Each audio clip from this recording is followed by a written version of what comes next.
started. We appreciate everybody's time and want to make sure that we're staying within the hour. Thank you all for joining the IEC for our Lunch and Learn series. We hope that these sessions will help keep our community connected during this very difficult time, and we're going to make these publicly available.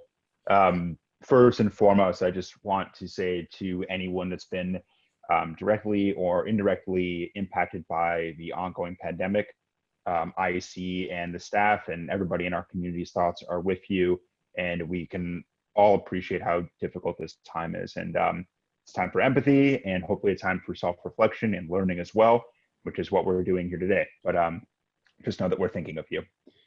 So since our founding in 1975 by a group of dedicated grassroots environmentalists, the Illinois Environmental Council has led issue advocacy campaigns by allowing environmental organizations to pool their resources and create a higher profile for environmental issues. Today, IEC represents more than 90 environmental and community organizations and nearly 300 members from throughout Illinois. You can get your membership here, and we'll post some links in the chat box. If you're not already a member of IEC and you're able to give, we would ask that you consider joining us today by using that link. A few housekeeping items here. All attendees will be muted by default, and if you joined via Zoom, you can use the chat function to ask questions, add comments, or provide resources. And then at the end, we will go through those questions, and I will moderate those and talk to Sarah after the presentation. A little bit about myself. My name is Gavin Taves. I am the Energy Policy Director for IEC. I just started in January, so I'm very excited to see some new faces, talk to Sarah, and learn a little bit more about her work, and yeah, we can do this all together. That being said, for the people on the phone, you can type in *9 to raise your hand, which lets us know that you have a question. And then when it comes to the Q&A period, you can do *6 to unmute and ask that question, and we'll make sure to prompt that. A little bit about Sarah Moskowitz, and am I pronouncing that correctly? Yep. Wonderful. And then we will get started on this presentation. So Sarah is the Deputy Director at the Citizens Utility Board, CUB for short, a Chicago-based nonprofit consumer advocacy group that represents the interests of residential and small business utility customers through outreach, education, litigation, and public advocacy. She started at CUB in the summer of 2000 and has served in a variety of roles there, from providing direct consumer services to managing the organization's statewide education and advocacy efforts. Sarah now oversees the development of CUB's clean energy outreach strategy in a way that uses policy research and community outreach to identify equitable and consumer-friendly climate solutions. She earned her bachelor's and master's degree at the University of Chicago. And today, she'll be talking about clean energy and utility bills. And from there, I will let you kick it off, Sarah. Thank you so much for joining us, and we're excited to have you. All right, cool. You can hear me all right? Yep, awesome. I'm going to share my screen. Share.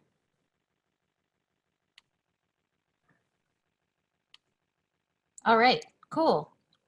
Hey everybody, good afternoon. Thanks for tuning in. I am flattered that so many people have tuned in, excuse me, to watch this webinar, and thank you to the Illinois Environmental Council for inviting me to participate in the Lunchtime Learning Series. And I hope in this presentation to take some concepts that are traditionally seen as kind of esoteric and boring and make them real for everyday consumers like all of us. And I know that the audience is full of people with a variety of experience when it comes to Illinois energy policy. And I hope to have a little bit of something in there for everybody. But I really look forward to hearing your questions because, as Gavin mentioned, I've been doing this for a very long time, and I can talk about this stuff forever. So it's really important for me to make this relevant for you. So with that, let me just get started with my, my presentation here.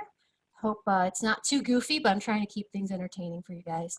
So again, my name is Sarah Moskowitz. I'm the Deputy Director at the Citizens Utility Board. And probably a lot of you may not have met me, although I see some colleagues among the attendees. Hey guys. But a bunch of you have probably met my boss, Dave Collada. So that guy, I work for him. And this presentation here, I hope to help illustrate the intersection of clean energy policy in the state of Illinois and the utility bills that we all pay every month. So a little bit more about the Citizens Utility Board. We are a nonprofit, non-governmental, nonpartisan utility ratepayer advocacy group that was created in the early 1980s to represent the interests of utility ratepayers across the state of Illinois. We were created by an act of the Illinois General Assembly, but we are not a part of state government. We don't receive any state monies. We are actually primarily membership funded. So depending on how you count, we have about between 30 and 60,000 members across the state. And we work on all different levels of utility oversight. We work before the Illinois Commerce Commission, the ICC, that's the state regulatory body that is supposed to be overseeing the regulated utilities. We also work in Springfield. We have a full-time lobbyist who spends a lot of time down there, except for this spring, of course. The department I head up is the Outreach Department, and we put together over 500 events a year. Unfortunately, we're kind of grounded right now, but we're finding other ways to help people, including through virtual utility bill clinics. If you are interested in having one of our experts look over your gas, electric, and phone bills and see if there are any ways that we can help you save money, feel free to snap a picture or take a scan of your bill and email it to us. The email address is right up here, ubc@citizensutilityboard.org. We'd love to take a look at it. We'll call you up and talk about what we see on there. We've been able to find some ways for folks to save, sometimes significantly every month off of their bills through this service. So it's normally a service that we offer face-to-face, but we're not doing that anymore. We also can still help individuals. So our hotline is still running. You call during business hours, you'll reach a live human being. She's really nice. Hi, Jan, you're really nice. Call her up, tell her what your issue is. She can put you through to one of our consumer rights counselors. We can troubleshoot what might be going on. We can tell you what your rights are under state law. And if necessary, we can get in touch with a higher office at the utility on your behalf to try to get things straightened out. And that is the key part. A lot of folks are left feeling alone. They don't know what to do. They call customer service and they may not get through to somebody who has the knowledge or authority to really help them with their issue, and that's where we can get involved. And then when you call us, you help keep us relevant too. And so hang on to our contact info onto our website, and if you ever have any kind of question or complaint, reach out, because that helps us know what's going on out here. Although I myself am a utility customer and all my colleagues at CUB are utility customers, there's only a few of us. So we're really counting on our contacts in the communities to keep us posted on what's going on out here. And so if we start getting a lot of complaints about a particular company, well, maybe then we need to hold a press conference to warn people, or maybe we need to send Brian to Springfield to try to get some kind of law passed to bring them under control. Sometimes we've had to take companies to court to get refunds for folks. And so we need to hear from you about what's going on out here. Nowadays, a lot of what we do, and this is really fun for me, is we do a lot of education around clean energy and how it can help you keep your bills under control. And we are involved in a lot of advocacy for good consumer-friendly clean energy policy here in the state of Illinois. We're a proud member of the Illinois Environmental Council. We're also a proud member of the Illinois Clean Jobs Coalition. And I'm going to touch a little bit on some of the policies that we've helped get passed through these endeavors and that we hope to get passed through these endeavors. But the main point here is we want to work with you. Reach out anytime. We pride ourselves on being reachable and calling people back. So for those of you in the environmental community who have worked with consumer advocates in the past, this is kind of commonly how we are seen. Kind of as a pain in the utilities butts, always running after them. We're kind of against everything and fighting all the time, and it's a really adversarial relationship, right? For a large part, that is true. That is our bread and butter, is going after these guys. But that's not all we are. Actually very proud of the fact that we are happy consumer advocates. There are a lot of cool things happening in the utility space here in the state of Illinois, and we want to get out there and tell people about these things. This picture right here, that's me on the left at an event a couple of winters ago.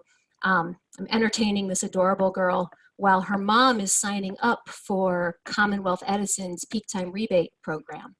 So we're out there in the field all the time trying to tell people about these good programs that are out there and how they can take advantage of them. Good utility programs, they don't just fall from the heavens onto us. That's not how it works. It's not like the utilities are just sitting around thinking about all the wonderful things they can do for us to help us reduce our energy usage because they love us. No, it's not an accident.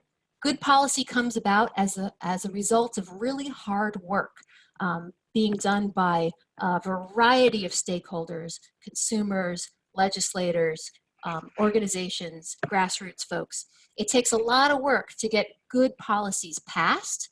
This here is a picture of some folks who were at a recent lobby day in favor of a Clean Energy Jobs Act. And then it comes down to actually designing the programs. The utilities are held to these stakeholder processes, lots of meetings, trying to make sure that the programs are designed right. And then once they go live, we need to make sure they're getting implemented correctly and that people are actually using them, and that feedback that we're getting is being rolled into future iterations of these programs. So none of this stuff, none of the cool programs that I'm about to talk about are an accident. This was the result of years of work. And to kind of illustrate the years of work, this is my, my little timeline I put together outlining some of the highlights of energy utility policy over the past few decades. Starting here with the 1997 Customer Choice and Rate Relief Law. That is basically the law that restructured our energy market.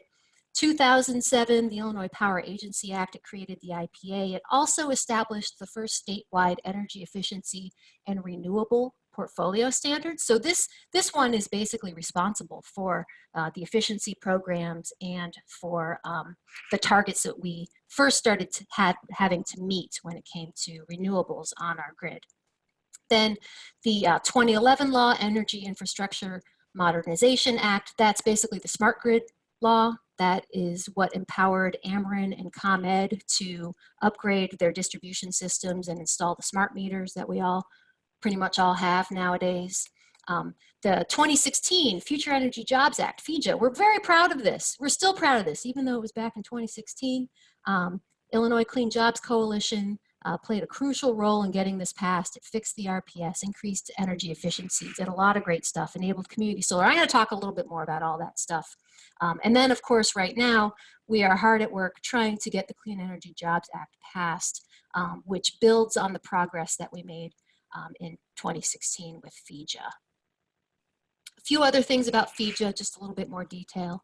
It increased our renewable energy targets, it expanded energy efficiency, it launched programs to help transition folks into the clean energy economy, and it had contained really strong low income and environmental justice components. Clean Energy Jobs Act, like I said, we hope to build on that. It improves energy efficiency programs and expands those targets to include natural gas. It develops programs to help us cut our peak electricity demand, and oh yes, I will talk quite a bit about that. Quadruples current renewable energy targets. So for those of you who are paying attention, you've probably noticed that there's been a big surge in solar in Illinois. I just saw an ad for solar on TV. I couldn't believe it. My coworker played me an ad she recorded off the radio for solar. You're seeing it everywhere. I saw them at Home Depot a few months ago, seeing a lot more solar panels going up. This is a direct result of CEJA that passed a few years ago, and we want to continue that momentum through CEJA. Electrifying transportation is also going to be addressed in CEJA. You're starting to see more electric vehicles on the road, and that gives rise to some pretty good questions about the electric distribution system impacts of that. Think about it. If we all get electric vehicles and we all plug those vehicles in, what's going to happen to the electric system? What's going to happen to electric rates? We really need to start thinking about these issues now and addressing them before we end up with a big problem on our hands. And the CEJA is also going to fix how we procure electric capacity here in Northern Illinois. This is a crucial piece of the legislation from a consumer advocacy standpoint, because a lot of why we pay so much for energy, it has to do with how our grid operator procures capacity. We believe it does so unfairly and in a way that benefits fossil fuel electric generators, and CEJA will address that. And we are hoping to get something on the books addressing capacity sooner rather than later. Otherwise, we're going to be stuck with some higher rates for ComEd customers in Northern Illinois. But that's not what this presentation is all about. Really, what I wanted to focus on today is what we can do right now as utility customers. I think people tend to look at the flashy things. People think about solar panels and electric cars and kind of bring your attention back to your little old electric bill. It seems kind of mundane, but I hope to try at least, oh look, the sun came out.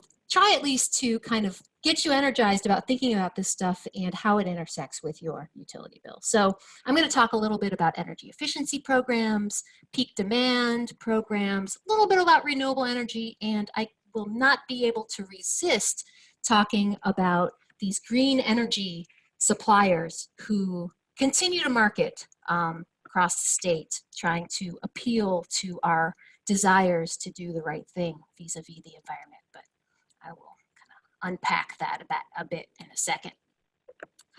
How's everybody doing? All right, have a drink of water.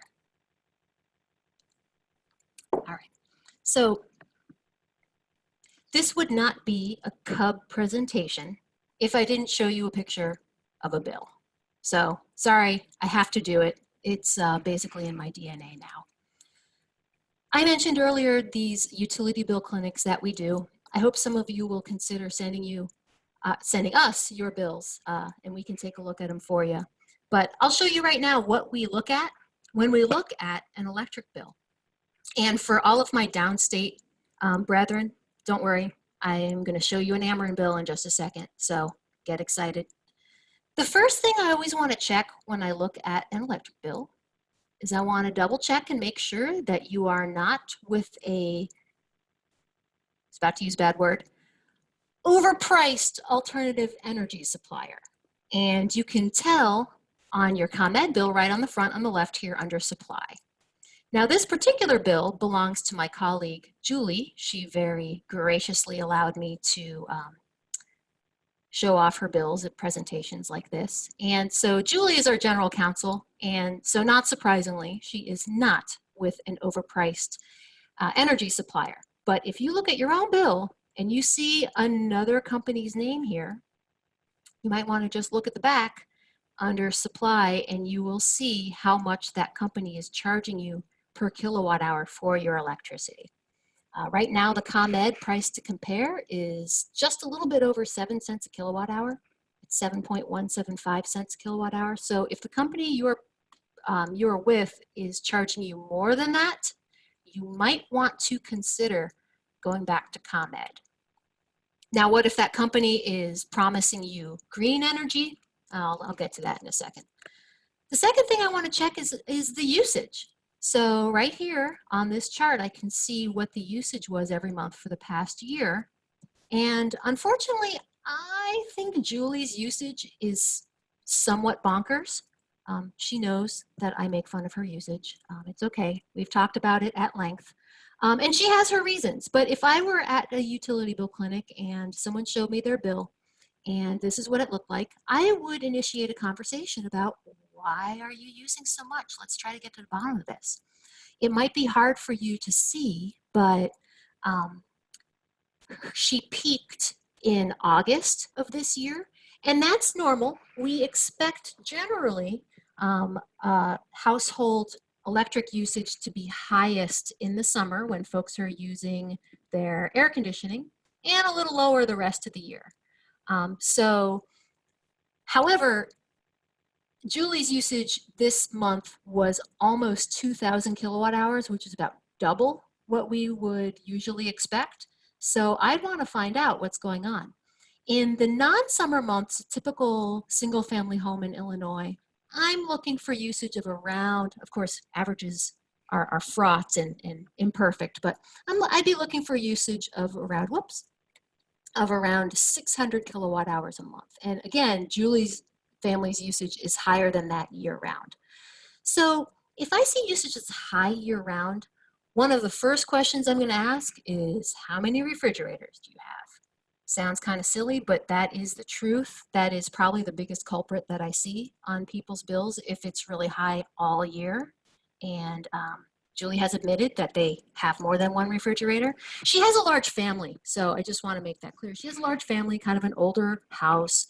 I believe her spouse works from home, so they don't, it's not like their usage plummets to almost zero during the day. There's pretty much always somebody there doing stuff with electricity all the time. And then you see also there's like a little peak here in the winter too, which is kind of interesting. And so when I see high usage in the winter, I'm curious about, does the person have electric heat? Not many people do. Most folks heat with natural gas in Illinois, but sometimes you find that. Sometimes if you see higher usage in the winter months on the electric bill, it might have to do with maybe they're supplementing their gas heat with some electric space heaters. Electric space heaters are notoriously inefficient, so that could be part of what's going on. After talking to my colleague about her own bill, I think I know what's going on here. It's that she actually, part of her home is heated with an electric heat pump. So there's like an addition on the home that has an electric heat pump attached to it. So that's probably what's going on here. But generally, she has a large family. There's always somebody home. She's trying to control her kids and whatever they're doing to the thermostat. But I would talk to her about, some of the behavioral things that are going on in here and some of the programs that she could take advantage of. One place to start would be the home energy assessment. That's free, that's available to folks in the ComEd territory, which I'll talk a little bit more about in a second. But first, I just want to show you an Ameren bill real quick. There you go, Ameren bill. I'm generally looking at the same three things on an Ameren bill. I'm looking to make sure that you're not with an overpriced alternative energy supplier. And you can see here that this consumer is actually living in a town that switched all of its residents over to a company called Home Field Energy. So in that case, you want to just make sure that whoever this alternative supplier is isn't overcharging you. Now this bill is a little bit old, so I can't remember what the Ameren rate was in April of 2017, but right now Ameren's rate to compare is under 5 cents a kilowatt hour, I believe. So if this is would still be the person's rate now, it's 5.749. I would probably advise that person to go back onto the regular Ameren rate and save a little bit of money that way. Look and see how much they used. So here, non-summer month, it's April, or actually this bill was probably for mid-February to mid-March, it looks like. So 361 kilowatt hours over that month. That's nice and low. And then you can see here, Ameren puts a handy dandy little line item on here that tells you that you have an advanced meter, which means you can take advantage of things like their Power Smart pricing and their peak time rebate program. Okay, really quick. I did a practice run and I spent way too much time on this slide because I got myself all worked up.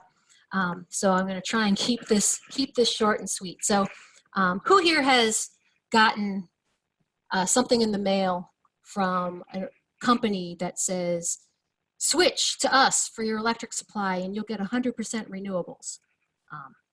That's a rhetorical question. I can't actually hear you, but I'll bet most, if not all of you have.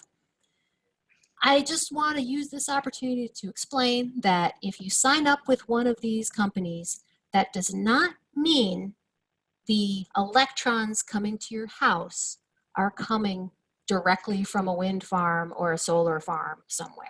I hope you realize that. You can't give the electrons someone's address on their way out of the wind farm so they can like swim through the grid to get to your house. That's not how it works. Basically, the grid has a whole bunch of different sources of electricity onto it at any one time. It's impossible to know where those electrons hitting your lamp were pushed from. The way it works is basically if you have signed up, yeah, I was in kind of a mood when I made this slide. Apologies. When you sign up for one of these alternative suppliers, they take some of the money that you pay them and purchase these renewable energy certificates, or RECs. Now, RECs aren't necessarily a bad thing. A lot of reputable entities make use of RECs. There are a lot of companies and states, like the state of Illinois, for example, that use RECs as a way to basically claim the bragging rights for using renewable energy. It's a way to support the development of renewables without actually having to build it like on your property.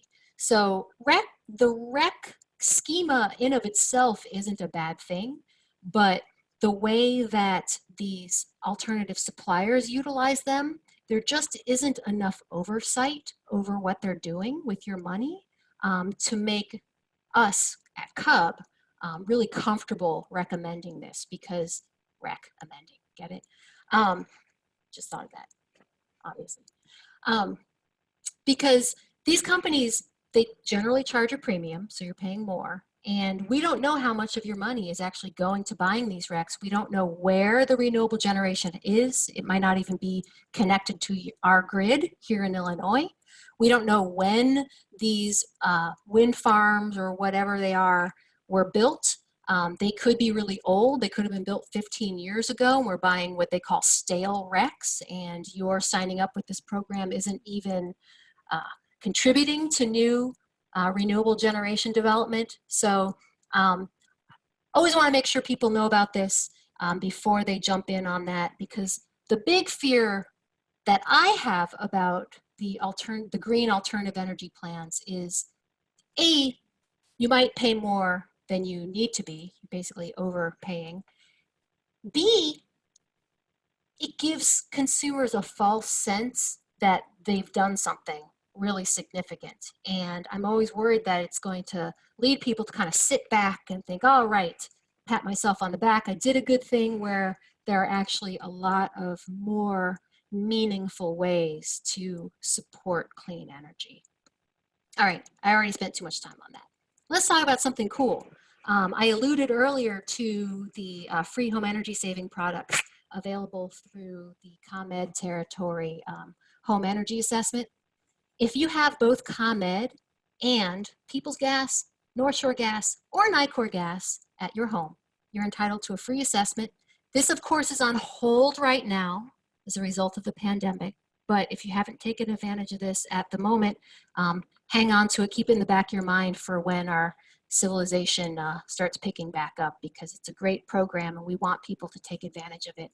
They'll schedule a time to send a professional out to your house. They'll install a bunch of cool stuff in your house for free. If you have any old-fashioned light bulbs still hanging around, they'll replace them with LEDs. If you have an old-fashioned analog thermostat, they'll install a programmable one for free. If you want a smart thermostat, that's not free, but they'll install it for you and give it to you at a discount. And a bunch of other stuff, high pressure, low flow shower heads, a little bit of insulation on your hot water pipes if they happen to be exposed, all measures that are designed to help you save electricity and gas in your home. Unfortunately, Ameren does not have a program exactly like this. They do have something somewhat like it for income eligible folks, but there's a lot more limited offerings in the Ameren territory for unfortunate reasons that I won't get into right now. Maybe another webinar. We'll go to town on Ameren. Just kidding. A few other energy efficiency programs. All of the gas and electric companies have insulation rebates and efficient HVAC rebates. There are income eligible programs available for folks. Appliance recycling. If you have an extra fridge and you live in ComEd territory and that extra fridge is just churning away in your basement or in your garage and it's just got like a 6-pack in it, it's probably costing you way too much to keep that 6-pack cold. And you might as well just let ComEd come and take it away. They'll recycle it for you. They'll credit your account $35. If you give them a dehumidifier or a room air conditioner at the same time, they'll give you $10 off of that. This program also on hold right now, unfortunately, but we expect it to come back up once things return to normal. All right, are you awake? Have I put everybody to sleep yet? Please wake up because we're about to get to the fun part, I promise. This is the fun part in my book. This is where we can talk about some of the cool stuff about dynamic pricing and the future of electric billing. So everything I've been talking about thus far isn't all that challenging because it's still based in this assumption of old-fashioned, one-way communication of the electric grid. But there are great programs available to electric customers in ComEd and Ameren territory right now that we should be looking at if we aren't already taking advantage of them. And I'm looking at you environmentalists. I give this presentation or some version of it a lot in person, and oftentimes I'm doing it to a big room full of enviros, and I'll ask folks to raise their hands if they're taking advantage of these programs, and I'm shocked at how few people are. So that I'm done scolding you, but I'm going to explain the programs to you. Peak time rebate, it's all carrot and no stick. Really, everybody should take advantage of this unless they want to get on AC cycling, which I'll talk about in a second. Nothing's easy with utilities. And then there's real-time pricing, which ComEd brands as hourly pricing and Ameren brands as Power Smart pricing. And I'll talk all about it. So I live in Chicago. I have ComEd. I live in a little apartment.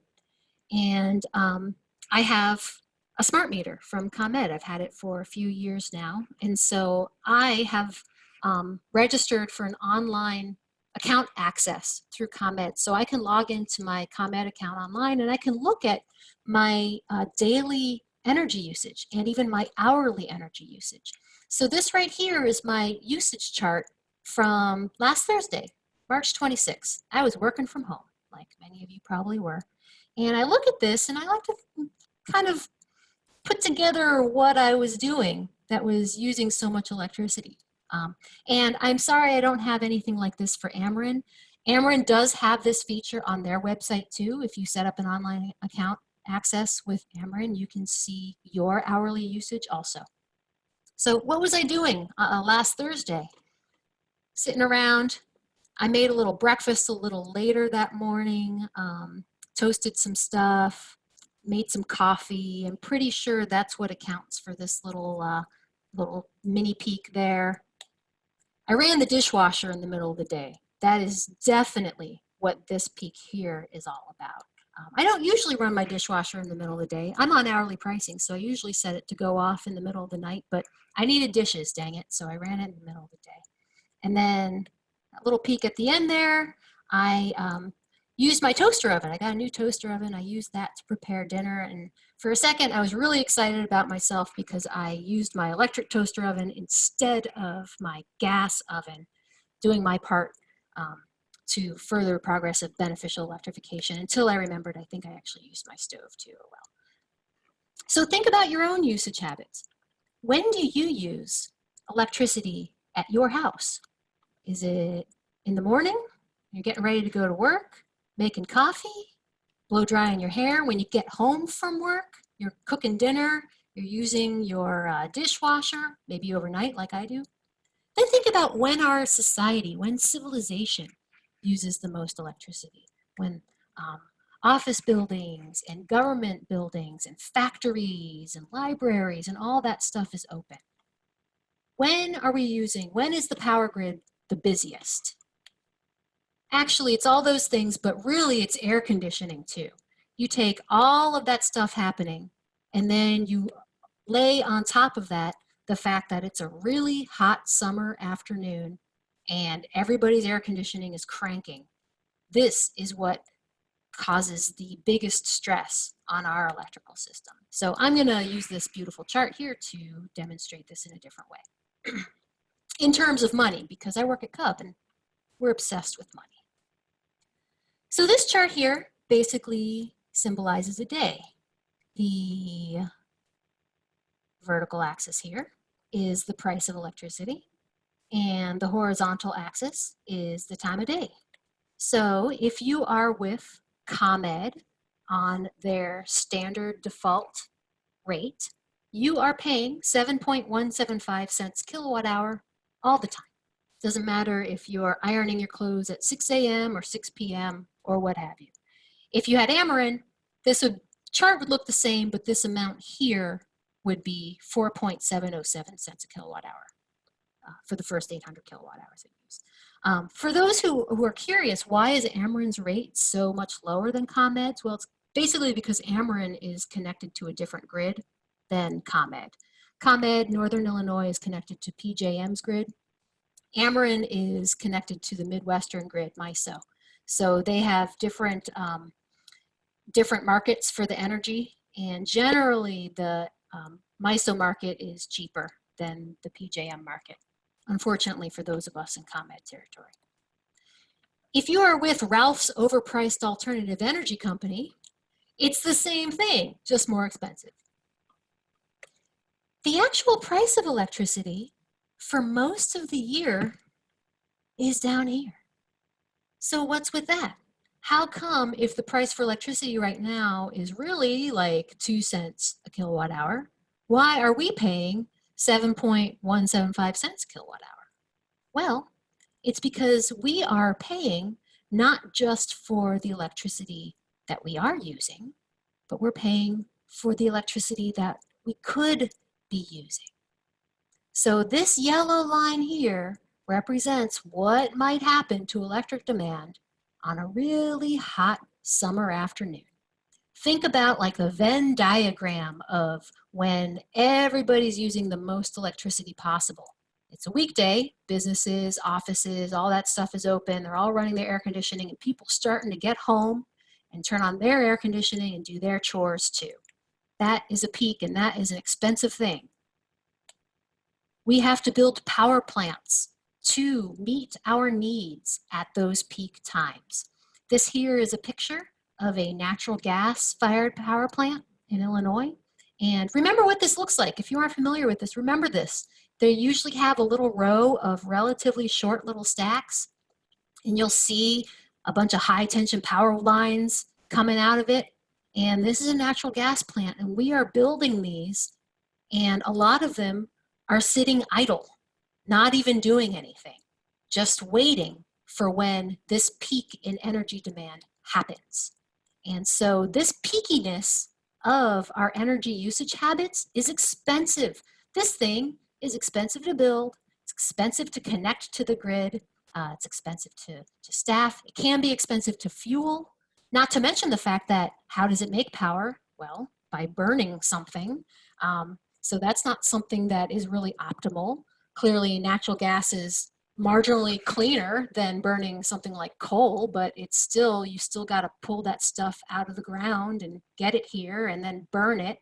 And so my point is, if we don't want to have to build a lot more of these, if we don't want to have to build these in our neighborhoods or in our cities, we are going to have to get smarter about how we're using our electricity and do something to flatten the curve is something that we've been hearing a lot recently, actually. And it just occurred to me that's kind of what we're trying to do with our energy too, get rid of this peak. So how do we do that? Well, luckily in Illinois, we're actually unique. I believe last I heard, Illinois was the only state where statewide folks had the option of getting on a real-time rate with their main utilities. So both ComEd and Ameren offer a real-time rate. This is a screenshot from the hourly pricing ComEd website, hourlypricing.comed.com. This is from yesterday. You can see I put these slides together at about 3 or 4 p.m. yesterday. The red line represents what the actual price was, and the blue line represents what they anticipated it was going to be.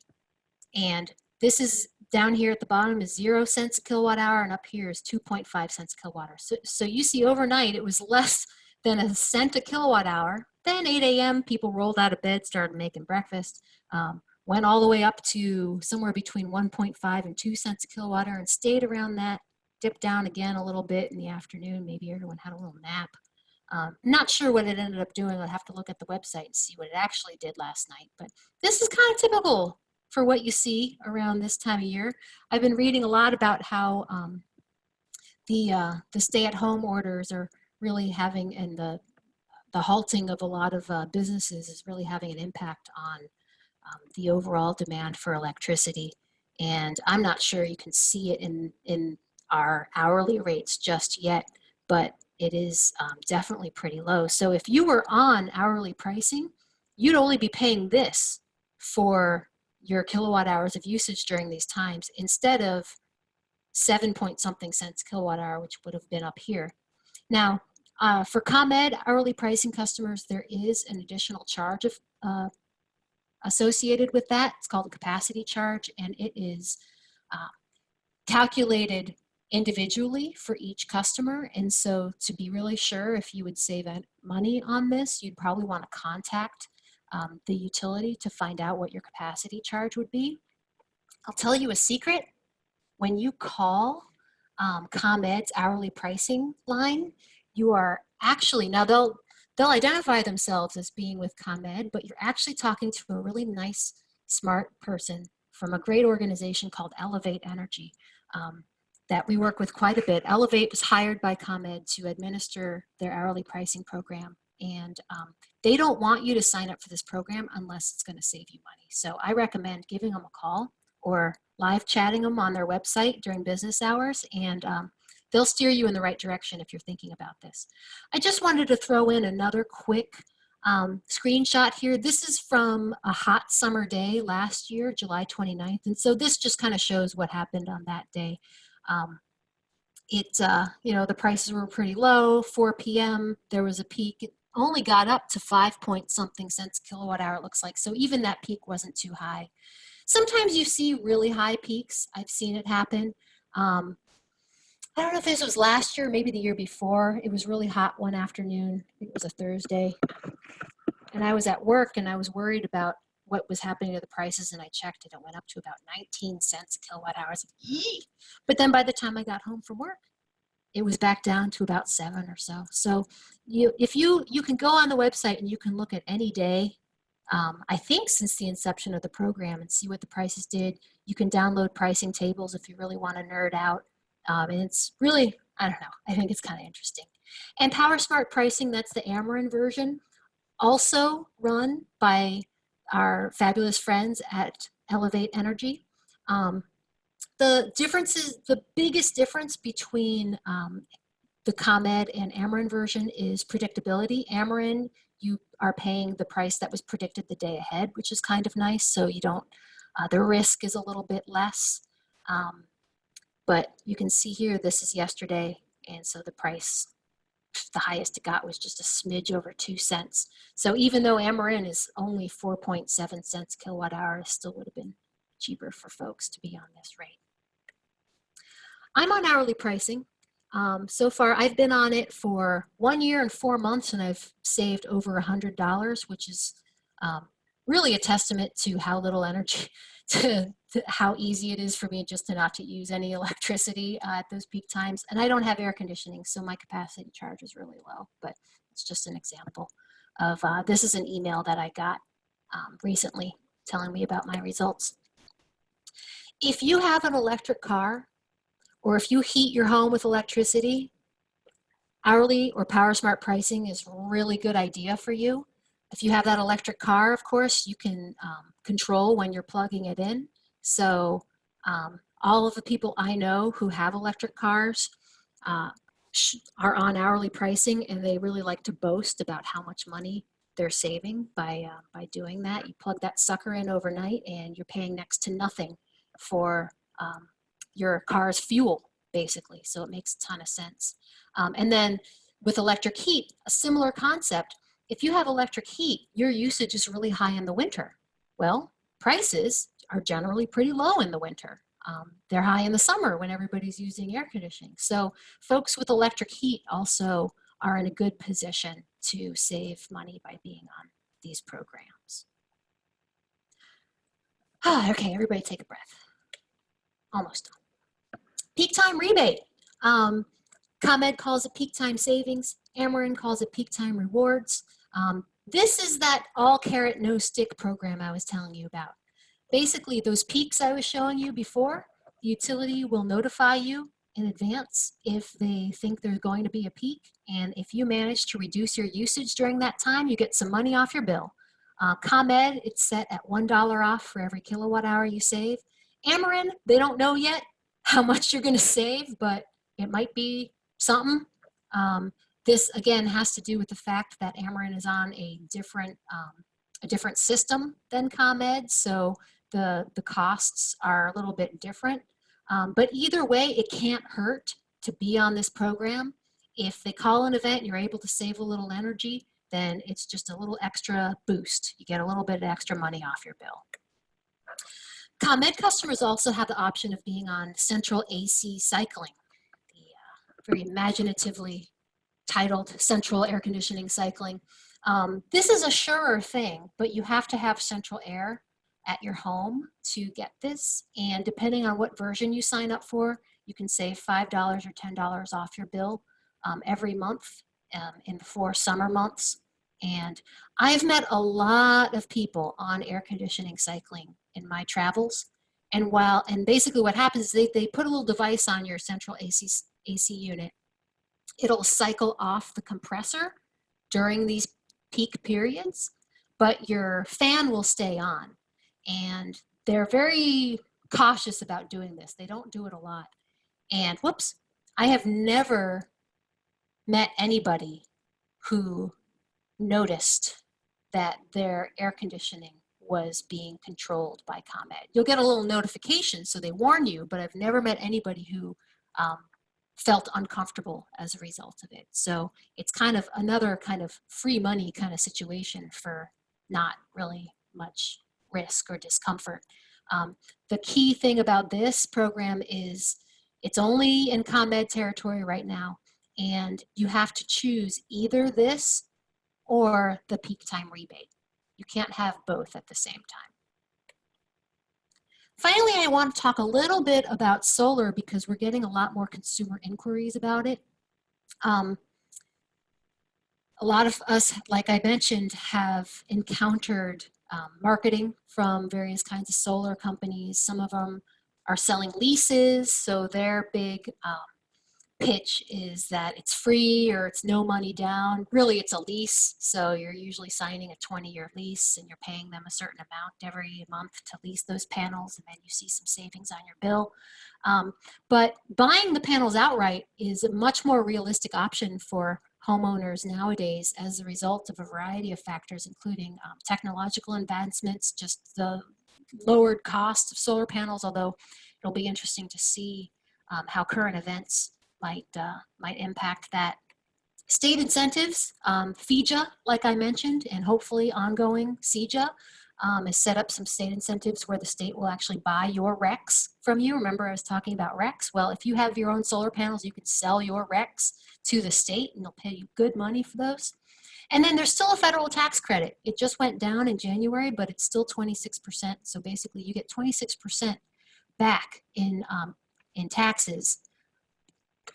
26% of your installation costs, your installation costs back through your taxes. And if your taxes aren't big enough to cover 26%, that rolls over into the next year. Anybody who's seen any kind of solar presentation has probably seen this slide, but all of this is to say that Germany has the highest per capita solar usage, and they get much less sunlight than we do here in Chicago. So if you or anyone you know is like, oh, we don't get enough sun for that to work, that's not true, because really it's less about how much sun you get and more about what kinds of incentives you can get for doing it. And the incentives in Germany, as you can tell, pretty good. In Illinois, pretty good right now too. So it might take us more solar panels to achieve the amount of energy production as you know, some our friends in the Southwest, but we get enough sun and we have the right incentives right now for it to pay off for folks. And really quick, how it works is for most folks, a grid-tied system will make the most sense. You have to have an inverter with your system that will convert the DC power from your panels into the AC alternating current that powers your home. And then excess can be sent onto the grid and you get credited on your ComEd bill for that. A little bit about tax credit, I won't dwell on that. And something that we're really proud of, something we like about the passage of CEJA is that we can now take advantage of community solar.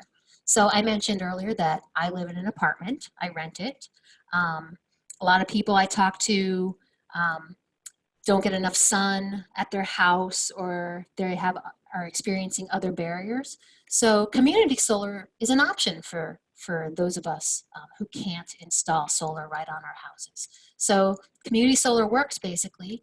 A developer will build a big solar farm somewhere in your utilities territory, and then you can subscribe to a share of that solar farm, and then you get a credit directly on your ComEd bill for your share of that electricity. The subscription, it depends on the company, but the subscriptions we've been seeing so far basically take the form of you pay a small amount per kilowatt hour that's generated by your share of the community solar development, but that amount that you pay to the community solar provider is less than what you would pay were you just using that electricity yourself. So right now the economics are pretty good, and the community solar offers that we've seen thus far are guaranteeing folks will save 20% off of the per kilowatt hour rate they would pay to their utility. We have a blog post on our website about the two traditional community solar offers we're aware of thus far. Clearway and Nexamp are the two that we know about. There's another company out there called Arcadia. I'm not going to get into it. Their product is a little different. That's all I'll say. We have a blog post about them too. And it is 12:53. Thank you all for tuning in. I know that was a lot. We're going to take another drink of water and see if anybody had any questions. It's been a pleasure. Hey, Sarah. Hey. Hopefully you can hear you. Hey, can you hear me? Yeah? Okay, yep. Sorry about that. Thank you for that. That was so informative, and I know that I personally just learned a ton, so thank you. I'm looking forward to looking at some of those initiatives that you described to all of us. So we are probably going to run out of time before I get to all the questions in the chat, but with your permission, would it be okay if maybe I forwarded some questions from people to you and we could do something like that? Totally. Okay. Of course. Awesome. So I'm going to start it off with a couple people. Maybe we can do some quick fire so we can get through as many as possible. So somebody was asking how you remove the alternative supplier on the back of your ComEd Ameren bill, like what the process is for that. Can you explain that a little more? Yeah, it should be pretty simple. The bill will have the company's phone number on it, and so you should be able to just call that number and tell them that you don't want their service anymore. You don't even have to notify ComEd. That company will just send you back to ComEd automatically. One thing to keep in mind is some of those companies do charge early termination fees. A law in the state of Illinois just went into effect that, depending on how you read it, could be read as saying that those termination fees aren't good anymore. There's a little bit of a constitutional question, but what I would say is just try, and if they make it hard for you, which they shouldn't, give us a call. Awesome. Somebody else was bringing up grid interactive efficient buildings. Could you explain what that means? I'm not exactly sure what they mean by that, but they could be talking about maybe, some large office buildings, for example, might be hooked up to respond to market situations. So I know that some of the big downtown Chicago buildings have setups where when the price of electricity gets above a certain point, or when demand for electricity gets above a certain point, then they automatically will dim the lights just a little bit, or take one of the elevators out of commission for a second, and then they can get some kind of financial incentive as a result of that. But there's a lot of different ways to make that work. Great, thank you for the clarification. Somebody else asked, are any companies working on automating consumer usage to respond to real-time pricing? Maybe something like the AC cycling you were talking about before. Yeah, there hasn't been, I haven't seen enough of that yet, really, but I think that's part of the idea of kind of Internet of Things and smart homes, is a way to maximize those kinds of things. But I haven't seen that stuff really hit the mainstream quite yet. But I'm sure that there are products out there, but I haven't seen them like really hugely adopted here in Illinois yet. Okay, just because we're about to run out of time and I want to ask two important questions. One, what can we do to support CUB and its mission? And yeah, what's the best way to go about that? Oh, thank you for asking. I'm a bad salesperson. So like I mentioned, we are primarily membership oriented. So you can go on our website and you can donate straight from our website if you're interested.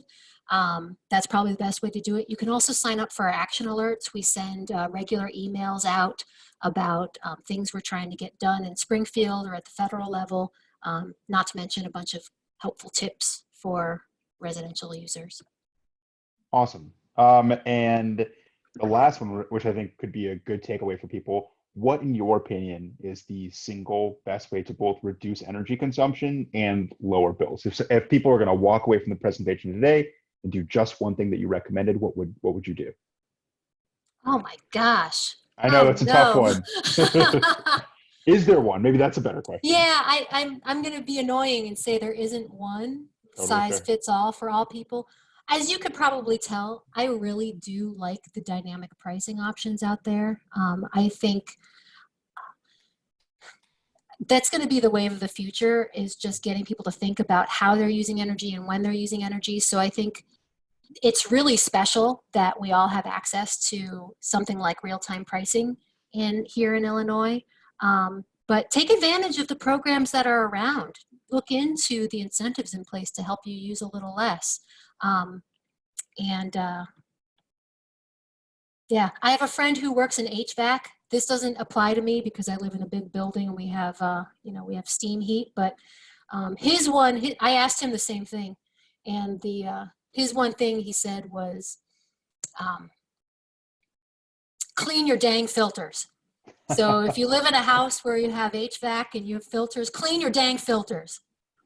That's it.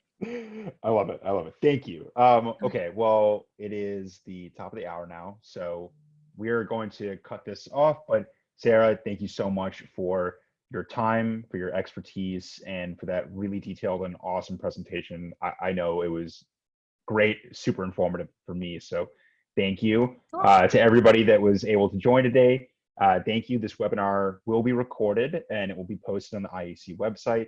And again, one last time for everybody dealing with the pandemic and the virus, whether it's directly or indirectly, you're in our thoughts. So everybody, please stay safe and stay healthy. And we will see you at the next webinar, which will be tomorrow at lunch. And we have a whole series, so please go to our website and register for the rest of them. So with that, I will leave you guys be, and thank you very much for joining. Thanks, Sarah. Thank you.